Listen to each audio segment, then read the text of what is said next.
Hello मैं YouTube family, जय श्री श्याम, जय माता दी आप सबको। गाइस, ये मेरा मीशो से एक पार्सल आज आया था। मैंने ना डब्बे, आपको बताया था ना कि मैंने बॉक्स डब्बे मंगाए हैं किचन के लिए। तो वहाँ बहुत छोटे साइज में आए, ये बहुत ज़्यादा छोटे थे। और मुझे ये लगा था कि शायद ये भी लोहे से के होंगे, जैसे पहले आए हैं, पहले वाले लोहे के हैं, है ना, भी ये भी वैसे होंगे मेटल के। बट ये मेटल के नहीं थे, ये आए हैं प्लास्टिक के। तो ये प्लास्टिक के कलरफुल छोटे छोटे बॉक्स थे और ये 8 बॉक्सेस है इसमें। और ये 250 के करीब कुछ आया था सेट। इसमें 8 बॉक्स है। काफ़ी ऐसे अच्छा लगा, कुछ ऐसा मतलब दिखने में तो क्यूट है, सही है। पर वही है ना कि मैंने अब मेरे पास जो ऑलरेडी बॉक्सेस है तो मेरे ये काम के मुझे लगे नहीं कि मेरे यूज़ में आएंगे ये। बट फिर भी चलो मैंने रख लिए क्योंकि मुझे क्यूट लगे, अच्छे लगे, इसलिए रख लिए। बट नमक मिर्च हल्दी के लिए मैंने ऑलरेडी बड़े डब्बे रख रखे थे और जो नमक मिर्च दानी होती है वो रख रखी है। तो इसमें जैसे मैंने काली मिर्च डाल दी, जिस पे काली मिर्च लिखा था, हल्दी लिखा था हल्दी डाल दी, मिर्च लिखा था मिर्च डाल दी। तो इस तरीके से मैंने बॉक्सेस ये वाले रेडी कर दिए और दिखने में भी बहुत ज़्यादा क्यूट से लग रहे थे। अगर आपको गाइस लेने हैं तो कमेंट में मुझे बता दीजिएगा, मैं इसका लिंक दे दूँगी आपको। और ये जो और बॉक्सेस पड़े हुए हैं, डब्बे और पड़े हुए हैं ना, जो कंटेनर शुगर टी और सॉल्ट जिस पे लिखा है ना, ये वाले, इनका भी मैं लिंक दे दूँगी। ये भी बहुत अच्छी क्वालिटी के आए हैं। इनके जो ढक्कन है वो वुडन के हैं और जो वैसे बॉक्स है, ये कंटेनर है, वो है लोहे के। और ये छोटे जो आए हैं ये प्लास्टिक के हैं। इनके साथ छोटे छोटे चम्मच भी मिले हैं। तो मैंने ऐसे एक एक करके मैंने लगा के देखे कि कहाँ पे लगेंगे कहाँ पे नहीं। मैं देख लो इतना बिजी हो रखी हूँ कि मैं खाना खाते खाते बीच में रुक के थोड़ी सी रिकॉर्डिंग करती हूँ, फिर बीच में रुक के मैं एक बुर्की खाई, फिर रिकॉर्डिंग कर रही हूँ। इस तरीके से मैं अपनी जो वीडियो की रिकॉर्डिंग करती हूँ। मेरा सुबह वाला वीडियो पता नहीं आप लोगों को पसंद नहीं आया है, पता नहीं क्या चक्कर है, वो अच्छा नहीं चला वीडियो। इसलिए मैंने सोचा कि मैं एक वीडियो और बना के डाल देती हूँ कि मेरे 2 वीडियो हो जाएंगे, क्योंकि एक पे व्यूज़ मेरे कम गए हैं, वीडियो नहीं चल रहा है। प्लीज़ आप लोग मेरी सारी वीडियो वॉच किया करो, सारी वीडियो देखा करो मेरी, जितनी भी मैं वीडियो अपलोड करती हूँ, आप सबसे रिक्वेस्ट है। तो ये देखिए सारे बॉक्सेस मैंने रेडी कर दिए साफ़ कर करके। लास्ट में क्या हुआ, एक डब्बे में मैंने ना बादाम डाल दिए थे और मैं जब अभी डब्बी उठाने लगी वो नीचे गिर गई, सारे बादाम नीचे गिर गए। अब वो मैंने फिर उठा के रखे। मेरी की कढ़ाई सफाई में आज पानी पड़ गया। मैं तो आज बारिश बहुत ज़्यादा हुई, सुबह 5 बजे की बारिश होनी स्टार्ट हुई थी। इतनी बारिश हुई, इतनी बारिश हुई, बारिश रुकने का नाम ही नहीं ले रही थी, बहुत ज़्यादा बारिश हुई। कभी कभी तो बारिश बिल्कुल तरसा देती है और कभी कभी इतनी बरसती है कि पता ही, बस बात ही छोड़ो। ये डब्बे जैसे बीच वाला जो है ना, वो वहाँ पे डब्बे आ नहीं रहे थे क्योंकि वो छोटा है, बीच वाला खाना है। ऊपर वाला और नीचे वाला ये 2 खाने बड़े हैं, तो इसलिए मैंने इस तरीके से थोड़े से डब्बे हैं जो सेट कर दिए। ये रैक मुझे बहुत अच्छा लगा। किसने मुझे कमेंट किया था कि इसको हैंग कर दो। इसको अगर मैंने हैंग कर दिया, मेरा तो हाथ पहले नहीं पहुँचता। शेल्फ़ भी इतनी ऊँची बनाई हुई है, मेरा तो पहले ही हाथ नहीं पहुँचता। और इससे और टाँग दूँगी तो मेरा जमा ही नहीं हाथ पहुँचने का। और शेल्फ़ मैंने भरी भरी नहीं है, मेरी शेल्फ़ खाली खाली ही है। पता नहीं आपको क्यों ऐसा लगता है कि भरी भरी रखती हूँ मैं शेल्फ़, ऐसा बिल्कुल नहीं है। तो देखिए मैंने इस तरीके से रख दिए बॉक्सेस, सारे डब्बे सजा के। आप बताइएगा आपको कैसा लग रहा है ये। उसके बाद मैंने खाया खाना और आज मैं काम पे गई थी। 2 बजे तक बंद था हमारा जो पंजाब है, पंजाब सुबह 9 बजे से लेकर 2 बजे तक बंद था।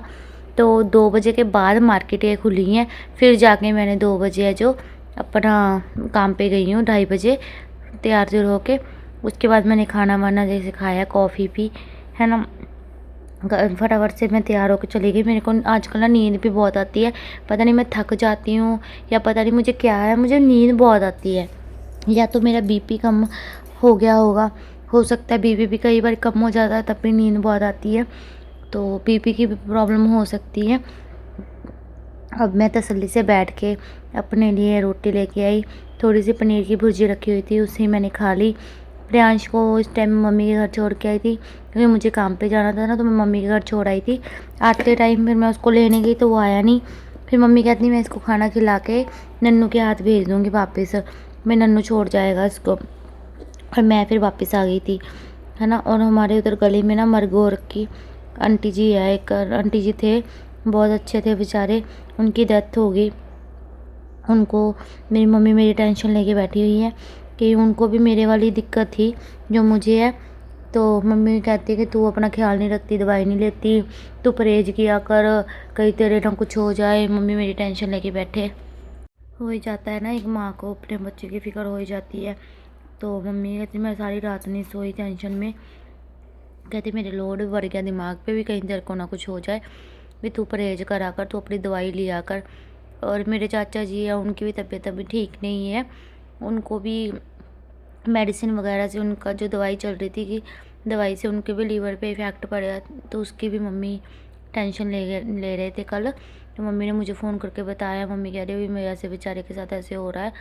मम्मी फिर मैंने भी माता रानी से अरदास लगाई कि माता रानी उनको चाचा जी को बिल्कुल ठीक कर दो। मेरी मम्मी को भी टेंशन हो गई थी उनकी, हो ही जाती है, जिससे हमारा ज़्यादा मोह प्यार हो, है ना, वो भी तबीयत ख़राब हो तो हो ही जाती है। इतने महीने हो गए उनकी तबीयत ख़राब को। तो गाइज़ मैं अपने फेस पे क्लीन अप कर रही थी। मेरे पास ओज़ोन के प्रोडक्ट रखे हुए हैं, जैसे face wash, cleanser, face pack, scrub. तो पहले मैंने फेस वॉश करा, फिर मैंने क्लेंज़र करा। क्लेंज़र लगाने के बाद ये भी एक तरीके का पैक ही होता है क्लींजर, ये फेस वॉश वाला क्लींजर नहीं है, ये पैक वाला है। इसको पहले मसाज करके 5-10 मिनट के लिए रख लो फेस पे, उसके बाद फेस वॉश कर लो, ऐसे होता है। फिर मैंने स्क्रब लगाया, स्क्रब से क्या है, डेड स्किन सेल्स रिमूव हो जाते हैं। और गर्मी में आपको ही पता है कि है ना, रंग काला पड़ जाता है, सबका ही हो जाता है रंग, तो है ना, मतलब जिनका वार्म स्किन टोन है उनके साथ तो ये दिक्कत होती ही है। मेरा वार्म स्किन टोन है तो मेरे साथ तो ये दिक्कत होती ही रहती है बहुत बार। आपको भी अगर ऐसी प्रॉब्लम होती है तो बताना कि सर्दियों में रंग एकदम साफ साफ रहता है और गर्मियों में पता नहीं क्यों कालापन सा आ जाता है फेस पे। 2 मिनट भी बाहर निकलती हूँ मैं, चाहे मैं सनस्क्रीन लगाया हो चाहे कुछ भी हो, मेरा तो फेस फिर भी काला ही पड़ जाता है। मैं तो मामाअर्थ के इतने महंगे महंगे सनस्क्रीन लगा के देख लिए, फिर भी मेरा तो रंग काला पड़ ही जाता है, पता नहीं क्या हो जाता है। मेरे तो लिप्स के अराउंड पिगमेंटेशन हो जाती है, लिप्स के अराउंड ही पता नहीं क्यों हो जाती है। जैसे एकदम से लिप्स से लेके नीचे चिन की तरफ साइडों में मेरे एक ब्लैकनेस सी हो जाती है और डार्क सर्कल हो जाते हैं बस। तो अभी मैंने अपना क्लीन अप कर लिया। क्लीन अप करने के बाद मेरा फेस बहुत अच्छा लग रहा था। लास्ट में मैंने फेस वैक्स यूज़ की। फेस वैक्स मेरे को हफ्ते हफ्ते में यूज़ करनी पड़ रही है, क्योंकि मेरे फेस पे जैसे मैंने यूज़ की है तो हफ्ते बाद मैंने देखा फिर से हेयर आ गए थे, तो मैंने फिर से लगा ही लिया। आज मैंने जब देखा ना हेयर आ गए हफ्ते बाद फेस पे, तो फिर मैंने फिर लगा लिया। हफ्ते में एक बार मैंने समझ लो लगा ही लेती हूँ अब तो। और गाइस मुझे किसी ने पूछा था कि कंचन तुम्हारा इस नए घर में दिल लग गया, मुझे 2 बार पूछ लिया है, 2 बार कमेंट आया मुझे ये। तो गाइस वैसे तो मेरा दिल लग गया है, लेकिन जो अकेलापन है वो तो देखो फील होता ही है कहीं पे भी चले जाओ, लेकिन अपना घर होने की एक खुशी, एक सुकून है कि मेरा खुद का घर है, मैं अपने घर में हूँ, सेफ हूँ। अभी आप मेरा फेस देखो कितना क्लीन हो गया है, देखो हो गया ना। तो मेरा फेस पूरा क्लीन हो गया है। फेस जो फेशियल जो हेयर होते हैं ना उसकी वजह से भी फेस ब्लैक लगता है। तो ये जो फेस वैक्स है मेरी, ये फेशियल हेयर भी रिमूव करती है, स्किन को एकदम सॉफ्ट बना देती है। एकदम हाथ लगाते हैं ना मक्खन जैसा फेस लगता है, एकदम सॉफ्ट और ऊपर से ग्लो भी बहुत आता है फेस पे। तो मैं ये हफ्ते में लगा ही लेती हूँ, एक बार हफ्ते में यूज़ कर ही लेती हूँ, तो अच्छा है। सॉरी। तो अभी ये लगा पड़ा है, नहाने जाऊँगी ना फिर हटेगा, बस मैं नहाने जा ही रही हूँ, थोड़ा सा काम है वो करके फिर जाती हूँ। और क्या कह रही थी मैं, हाँ आप बोल रहे थे कि कंचन तुम्हारा नए घर में दिल लग गया कि नहीं। तो नए घर में दिल लगाना पड़ता है, अकेले तो कहीं पे भी नहीं दिल लगता। मेरे को आदत है, वैसे तो मैं अकेले इतने साल रही हूँ, अपने बच्चे के साथ रहती रही हूँ, तो वो तो आदत है ही मुझे अकेले रहने की, है ना। लेकिन अपना घर है, अब तो अब किराए का नहीं है, तो इस चीज़ की खुशी तो होती है।